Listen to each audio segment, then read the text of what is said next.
Bueno, pues estas plantaciones suponen un salto cuantitativo en las incautaciones y se deben al valor económico de la marihuana, un valor fundamentado en la adicción que genera el principio psicoactivo del cannabis. Luchar contra ese tipo de toxicomanías ha sido una de las principales batallas laborales de este hombre, médico, profesor y jefe durante casi 20 años de la sección de drogodependencia del Hospital Reina Sofía. Nos referimos al doctor José María García Basterrechea.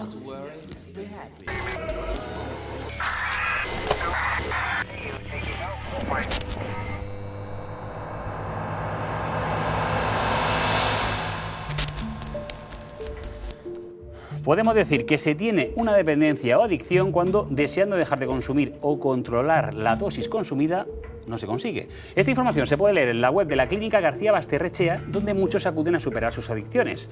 Pues nos encontramos, como ya decimos aquí, con el dirigente de esa clínica, el doctor al que hacíamos alusión, García Basterrechea. Buenas noches y bienvenido a Código 112. Buenas noches. Primera pregunta, explíquenos clínicamente, médicamente, ¿por qué el cannabis? ¿Cómo el cannabis genera adicción?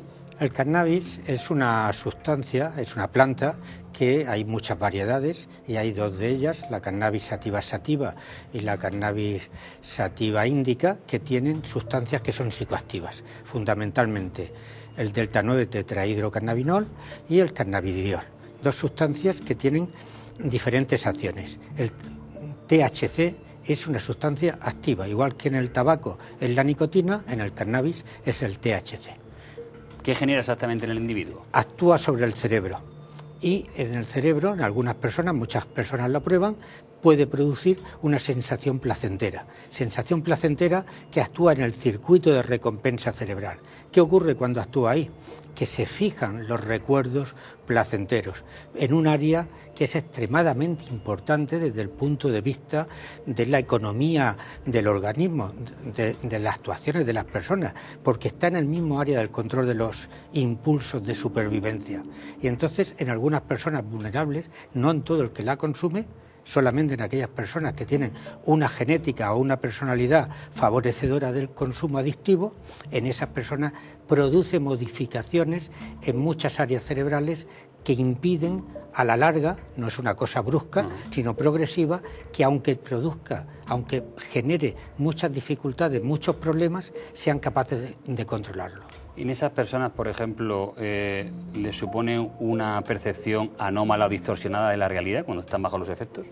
Sí, el cannabis depende mucho de la edad y de la personalidad de cada individuo. Hay personas, no muchas, que tienen trastornos psicóticos inducidos por el cannabis. Algunos incluso pueden acabar desencadenando una esquizofrenia, no lo produce, pero en personas que tienen una vulnerabilidad, algo dentro de ellos que va a favorecer el desarrollo de la esquizofrenia, el cannabis podría desencadenar que apareciera el cuadro mucho antes o incluso en personas que no van a aparecer, que aparezca. Sí produce una distorsión de la realidad en este punto. Pero si me permite, dos cosas más. Altera la percepción, altera la capacidad de memoria, altera la capacidad de concentración, altera la capacidad de medir distancia, altera la capacidad auditiva y visual, no en todo el mundo, pero en algunos sí altera significativamente algunas percepciones de la realidad. Pero decía usted, la sensación es eufórica o placentera. ¿Eso es lo que genera adicción? ¿Sentir eso? Sí. Lo que pasa es que cada uno lo siente de manera diferente. Ajá. Pasa como cualquier otra sustancia. Pensemos en las bebidas alcohólicas. Todo el que bebe no tiene problemas con el alcohol, pero ¿qué hay? Una sensación placentera, por una parte una desinhibición, por otra parte más relaciones más fáciles con los amigos, te conectas, te planteas una sensación de euforia y entonces esa parte es placentera. El problema es en el alcohol, que algunas personas no controlan y terminan teniendo problemas o lo consumen cuando es peligroso, la conducción o algo así, y en el cannabis pues depende muchísimo de la edad cuando se consuma. En los jóvenes las acciones son mucho más intensas y mucho más peligrosas que en los adultos. En su experiencia, 25 años, me matizaba antes como jefe de drogodependencias en Reina Sofía, ahora con la clínica privada, ¿está aumentando el número de personas, según su percepción, que sufren adicción, por ejemplo, a la marihuana, de lo que estamos hablando aquí? Sí, hay una realidad que es que el 2% aproximadamente de los estudiantes, 27% de los estudiantes escolares de nuestra región de 14 a 18 años han consumido cannabis en el último año. A los 18 años lo han consumido un 48%. Es decir, muchos escolares muy jóvenes, de 14 a 18 años, han consumido cannabis. Y esto hace que al final disminuya la percepción del riesgo en esta situación social donde nos encontramos, donde hay mucha presión económica y de una serie de grupos para que el cannabis sea legalizado. Y entonces, ¿qué ocurre? Que no tienen percepción del peligro que esto les genera, creen que es algo inocuo, pero estamos hablando de cerebros sin desarrollar, como un ordenador que antes de que estén ejecutadas todos los programas que tiene que tener, ya están tomando una sustancia que lo modifica. Y entonces en estos jóvenes el riesgo es mucho mayor y se está viendo que cada día de una forma muy lenta, pero sí se ven más pacientes y llegan más pacientes que demandan tratamiento porque se han dado cuenta que consumen y no pueden controlar. Además, imagino, se podrá generar o se generará una tolerancia y hará falta quizá para los mismos efectos un mayor consumo de esa misma sustancia estupefaciente o incluso pasar a otras.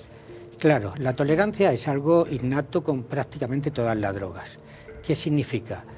La misma cantidad, al final nos acostumbramos y tiene menos efecto. Para sentir efecto necesitas aumentar la cantidad o la concentración, que cada día es mayor gracias al cultivo hidropónico y a todos los cultivos que se están haciendo con unos fertilizantes y con una selección de semillas.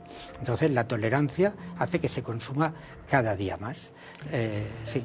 Y ya por último, estoy hipotetizando, pero siempre basándonos en su experiencia, ¿qué cree usted que pasaría, por ejemplo, en España si se legaliza el uso recreativo de la marihuana?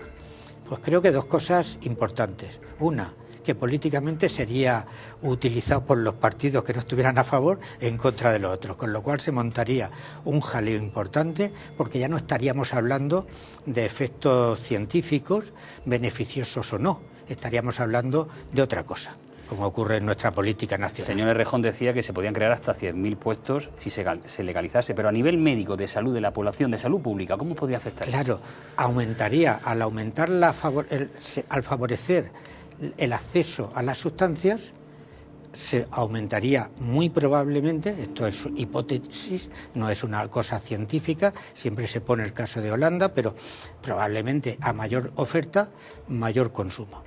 Y al mayor consumo, ¿qué ocurre?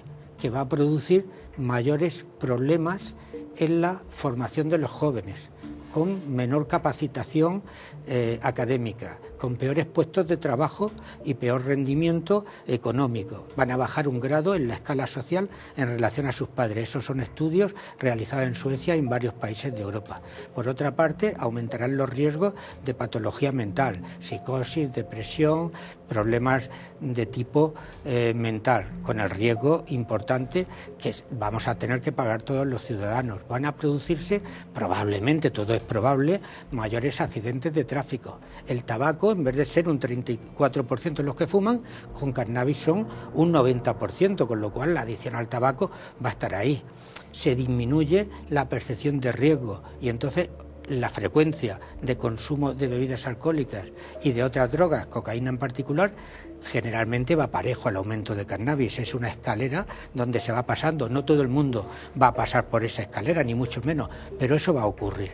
¿Y qué pasa? Que al final todo esto son puestos de trabajo, menor delincuencia, aparentemente, pero probablemente muchos más costes sociales, familiares. El tabaco está legalizado y nadie va a quitar la legalización, pero en impuestos genera unos 7.000 millones de impuestos. Los gastos derivados del consumo del tabaco, directo o indirecto, son unos 15.000 y esos los pagamos los ciudadanos. Pues es decir, hay que discutir esto en un ambiente científico, lejos de la valoración política, que creo que son los primeros que se tienen que poner de acuerdo. Pues yo le agradezco que nos haya traído su valoración aquí a Código 112 con José María García Basterrechea. Muchísimas gracias y muy amable. Gracias. Muy amable, Alejo. Un placer.